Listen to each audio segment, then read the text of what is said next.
Hi, welcome to Ask Payal segment where we answer all your questions on leadership growth and success. This is your good friend and coach Payal, and today's question is very interesting. It comes from Pinky from Japan, and she wants me to talk about the inner voice and how it shapes our career growth. Well, I think that's a really interesting question that we have today. The inner voice, also known as the internal dialogue, it's the one that actually shapes your career. And many of us don't even realize that. It is very powerful. It's a very powerful inner dialogue that we have for our career growth. Now, the inner voice, also known as the internal dialogue or intuition, it plays a significant role in leadership. It can be a very powerful tool for self awareness, decision making, and building confidence, ultimately influencing how we leaders interact with others and navigate challenges. Let me ask you something. When you talk to yourself, are you your biggest coach or your toughest critic?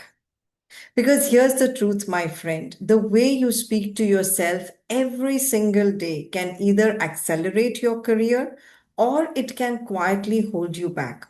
And most of us, we don't even realize that our inner voice can have such a huge impact in our career growth. It can stall it or it can help us grow. In fact, as an executive coach, I have seen this time and again. Two professionals with the same skills and opportunities, but one grows into leadership faster while the other's growth is slower. Why? Because it's often coming down to the self talk. The little, that inner little voice that we have, it shows up in interviews, it shows up in how you handle your setbacks, in your promotions, and even in the type of confidence that you project in the room. And most of us, we just underestimate the power of our self-talk. The truth is that the words you whisper to yourself, they have an effect on your confidence in the meetings. They have an impact on how you are going to talk with your upper management, with your senior leaders, with your teams, with your stakeholders. It also shows up in your performance interviews, and even it also shows your courage to go after promotions. Now, when we talk about the inner voice, there are four types of voices that we all have inside of us, and that's where it takes us. The first voice is the commander voice. Now, this is a voice which is of confidence, and it talks about results. It's the one that urges you to put your head out there, your heart out there, and just move ahead. It cross all the roadblocks, and it demands that you do it. It just pushes you. It tells you things like, I can handle this. I am learning. I am growing from this experience. I am really, really proud of myself for trying. I have the power to navigate through my issues. I am very positive that I can do this. I am getting better every single day. I choose to believe in myself. I take this up as a challenge in my life. I am getting better every day. I am worthy of this promotion. I know I am working hard and I'm going to get there. That's the type of a commander's voice. Second is the doubter's voice. Now, this is a type of an inner voice which is full of doubt, and it is, of course, many a times referred to as your inner critic. It is a common phenomenon where a negative or a critical voice resides within your mind, and it is constantly questioning your ability. It is constantly highlighting your flaws, and it's making you play small. And that's a voice that can manifest as self-doubt, negativity, lack of confidence. It just hinders your mental health, and it keeps playing in a loop inside of you. It can be like an imposter syndrome. It then leads to issues like anxiety and depression. It tells you stuff like you're not good enough, you're going to fail, why do you even want to try it, you did it in the past, it's not working, it won't work now, what will other people think of you, don't make a fool out of yourself in the boardroom, you just cannot do that. So, all of that is the voice of the self doubter. Third is the voice of a stabilizer. Now, it's that voice that offers encouragement, perspective, and support. It's the voice that helps you manage the difficult situations and build resilience. And it's very different from the commander voice. Now, this is a voice that says, just give it a try, or keep going one step at a time, or it would tell you it's okay to make mistakes, just hang on, just go there. It'll push you, it will get you out of that inertia, and it will at least make you take a little bit of baby steps. You're making progress, you're learning. That's the type of loop that you will have. That's the stabilizer. And the fourth one is the voice of a perfectionist, the one who says, the perfectionist voice, I would say, is very demanding. It's very critical in a voice that strives for flawlessness. It wants perfection. It sets impossibly high standards, often leading to a feeling of inadequacy and self-doubt. Now, this is a voice that frequently judges and criticizes you. It's in fact, it just doesn't let you take a step ahead. And that's the reason why many of us, we become delayed in submitting those projects, because of that critic voice that says it's still not there. You really think you're good at it? You really think this is the best that you could have done? That's not perfect. You need to fix it. You miss the tiny details. What are people going to think about you? And then we keep working and reworking on that project, and we never submit it. And your boss feels, why are you so late? Why are you not doing it? And you have so much of information, you have so much of expertise. What's the delay? And that delay, it gets frustrated in you and your teams.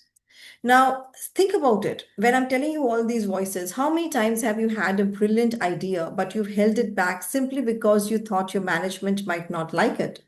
How many times did you want to voice out a concern, but you just did not speak about it because you did not want to share it? It just stayed with you, and somebody else spoke it up, and you said, "Oh, I was going to say that. I wish I would have said it." How many times have you been worried about what people might think about you, about your presence, and just about you as an individual? How many times have you wanted to step up, do more, but that voice inside of you just clouded your thinking completely? And here's the hardest one. How many times have you felt frustrated that someone else got the promotion over you, even though you had the same credentials, experience, and you instantly blamed it on the boss, on the discrimination, on the economy, on your company's culture, on favorism? Of course, these are external factors and they do exist, but let me tell you something honestly. Often it is we ourselves who come in the way of our growth and success. Because the voice that plays inside of us is mainly not the commander's voice, but a doubter's voice and a perfectionist's voice. A voice that is always, a voice of self-criticism, a voice of guilt, doubt, fear of failure, shame, and perfectionism. And all of this is often louder than the voice of courage, the voice of a stabilizer, the voice of a commander, the voice of moving ahead. And when that happens, my friends, you lose confidence, not just in your ability to lead, but in your ability to rise exponentially in your career. Now, depending on the type of inner voice you feed, that's exactly how you will behave at work, and that's what will determine your growth in the company. If your inner voice says, I can handle this, guess what? You're going to speak up at that meeting. You're going to raise your voice. You're going to raise your hand. You'll be seen as someone with confidence and ideas. But if your inner voice says, don't make a fool out of yourself here, of course, they already know it. Just stay quiet. Talk to them later on when the entire meeting is done. Then, even if you have the knowledge, the experience, the expertise, you are going to stay quiet at a time when you had to speak up. And here's the cost, my friends. Every time Every time you silence your voice, every time you silence yourself in the critical moments when you should speak up, you're taking yourself further away from opportunities to grow. You're going to not be noticed and you're not going to be able to lead the way the management expects you to. So, if your inner voice is filled with doubt, hesitation, and self criticism, you're going to play small, you're going to miss opportunities, and you're going to be struggle to be seen. But when your self talk is filled with courage and encouragement and possibility, that's when you're going to show up differently. You will begin to take more risks. You will be able to speak up more confidently. You will have more clarity in your voice. And that's when people notice you. That's what leadership is built on. The ability to nurture and attend to your inner voice, my friend, that's the bedrock of good leadership and success. It's a skill that you have to develop. If you want to succeed at your workplace, you have to know how to reprogram your voice. You have to know how to reprogram the voice to think and act differently and to be confident. So, let me give you a couple of steps here and see if you can practice that in the real world out there, in your businesses, in your corporate life, when you're speaking with people, when you're connecting with your upper management and the senior leaders. Try and see if you can actually try these steps and just reprogram yourself. So number one, be aware of the type of voice you constantly have. Is your inner voice mostly encouraging or critical? Number two, identify triggers. When does the negative voice show up? And number three, reframe that voice. Instead of I am terrible at this, start saying I'm learning and improving. Here's the deal, my friends. The difference between peak performers and average performers is often their inner voice. It's the state of mind with which they show up every single day. How they frame their state of mind and their inner voice is what takes them to greater heights. Because here's the thing, my friends, your career isn't just about building your skills and degrees and networking, it's about the conversations you have daily. So if you found this episode valuable, do share it with someone who needs to hear it, and let's spread the power of true leadership. And don't forget, you can, of course, connect with me and send me your questions. You can add it in the comments here, or you can DM it to me on my Instagram page, which is at Payal Nanjiani, and we will look up your question and we'll answer it here. Until then, wishing you loads of success in your career life. God bless.